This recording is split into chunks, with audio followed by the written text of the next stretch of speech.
Bonjour, Émilie est là. Bonjour. Ça va bien? Oui, bonne année. Oui, bonne année. On ne s'est pas vu depuis.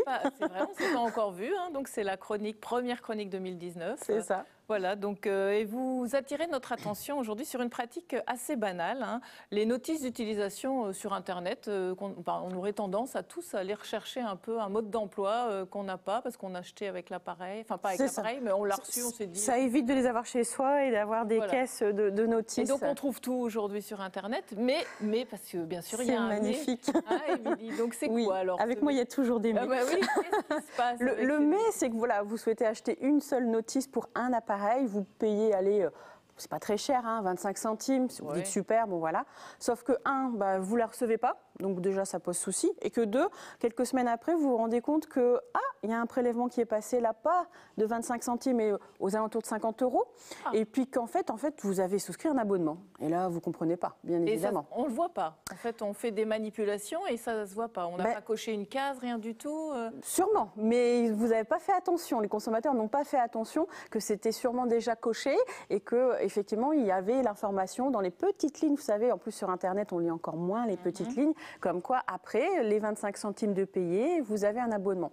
Alors je dirais que si ce serait un abonnement de, allez, je suis une femme de chaussures, je dirais pourquoi pas. Vous voyez, tous les mois vous avez des chaussures, mais pour des notices, le besoin il est quand même limité quand même. Et tous les mois vous recevez une notice, on ne sait pas en fait. Non, parce qu'il faut sûrement la commander selon ce que vous avez besoin ou autre. Donc c'est un prélèvement comme ça. Enfin, vous avez souscrit un abonnement, vous en êtes pas rendu compte. C'est ça. Bon, et alors qu'est-ce qui se passe? Donc ça, ce sont des consommateurs qui ont été confrontés à ce problème, donc ils sont revenus chez vous.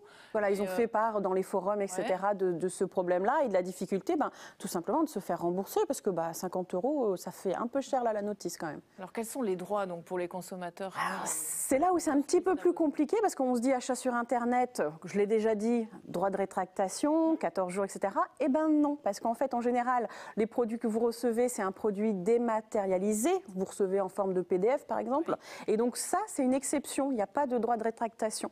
Et donc ce délai-là, cette information-là, vous ne pouvez pas l'utiliser. Donc après, bien sûr, c'est déjà de résilier, parce que c'est un abonnement en tacite reconduction, donc si vous ne le résiliez pas, vous allez être prélevé tous les mois. Donc il faut déjà essayer de stopper, et après la deuxième partie, c'est d'essayer de récupérer effectivement les sommes prélevées, 50 €, voire plus si on ne fait pas attention et qu'on ne surveille pas son compte bancaire régulièrement.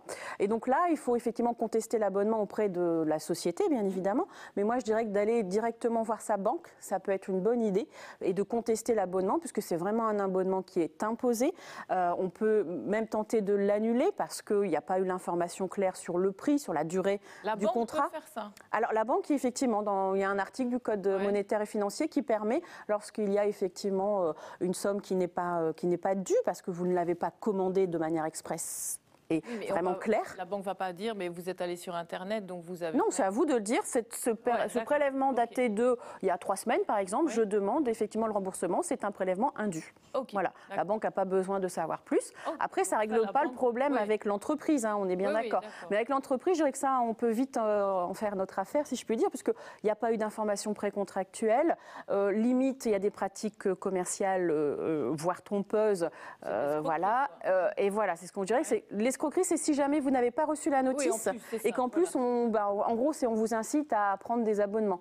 Donc là, effectivement, on pourrait aller là. Donc, je dirais que déjà, dans les différentes possibilités juridiquement, c'est vraiment, je dirais, relativement plus facile pour nous d'obtenir le remboursement de ces sommes-là. Après, c'est quand même aussi toujours de contacter la DDPP, la direction, bien sûr, de protection des populations, pour alerter, parce que ces sites-là n'ont pas lieu d'être, si je puis dire. Donc, ce serait bien qu'ils soient informés régulièrement, parce que ça s'ouvre. Les sites, c'est très facile. On ouvre un site, on le ferme, on ouvre un site, on le ferme. Enfin, voilà. Donc, il faut vraiment faire attention. Donc, vous, les consommateurs, vous ont prévenu, mais après, on peut faire une autre démarche auprès de la Voilà, c'est ça, tout à fait. Toujours. Même si vous êtes, vous, remboursé, tant mieux, c'est très bien, mais pensez aux autres. Voilà, il faut penser aux autres. Bon, mais donc, quand on vous entend, on va sur Internet, c'est magique, on a tout à portée de main, mais bon, il y a toujours des petites histoires comme ça. Voilà, et puis il y a surtout plus simple, c'est d'aller sur le site du fabricant. La notice est là et elle est gratuite. Elle est bien.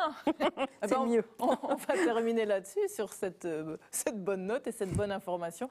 Donc la notice, on la cherche chez le fabricant. C'est plus simple. Merci beaucoup. Mais de rien. Et puis on se retrouve dans 15 jours. Avec plaisir. Encore une petite histoire juridique. Vous adorez ça, c'est votre métier déjà. C'est mon quotidien. Oui, merci beaucoup.